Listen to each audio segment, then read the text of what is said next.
Non, c'est depuis hier, d'ailleurs, vous le savez, que j'ai fait la passation de pouvoir avec mon prédécesseur. Maintenant, vous avez assisté, et ce n'est que le début, aux visites d'itinérance dans tous les services et directions qui sont sous mon autorité. Je dois, comme je l'ai fait, passer dans chaque direction, chaque bureau, entrer en contact avec tous les responsables de ces services, tous les agents qui travaillent, pour voir aussi dans quelles conditions ils travaillent, pour me faire déjà une idée. Et pour le reste, le travail va se poursuivre. Et vous savez que la maîtrise du temps et de l'espace, c'est une attitude propre au progrès. Et donc, on ne peut pas débarquer dans un environnement spatial sans pour autant d'abord le maîtriser. Donc, c'est ce que nous sommes en train de faire. Et ce n'est que le début. Alors les constats font quand même état d'un environnement favorable pour un bon travail, puisque vous y tenez mordicus. Bon, l'environnement, nous le rendrons favorable au travail. Vous êtes journaliste, vous avez fait vous-même le constat.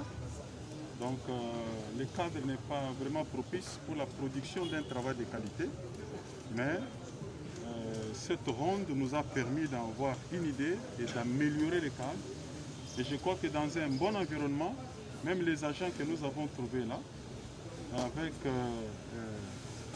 la politique de rupture dans laquelle nous les engageons tous, je crois qu'ils sont capables de produire et d'impressionner les autres. La prochaine étape? La prochaine étape, j'attends les différents rapports de services pour faire l'état des lieux, mais je vais combiner en même temps avec les visites d'itinérance et puis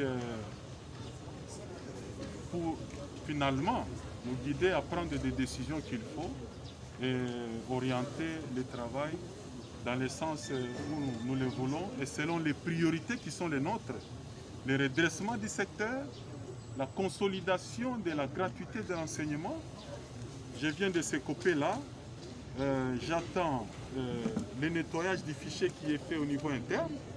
Et ce fichier sera soumis à la contre-vérification des experts indépendants pour le contrôle externe, pour que nous ayons un fichier fiable qui va élaguer toutes les écoles fictives, tous les enseignants fictifs et personnels fictifs, et pour que le budget de l'État lui-même soit aéré, il soit capable de supporter finalement cette gratuité et même améliorer, n'est-ce pas, la situation des enseignants.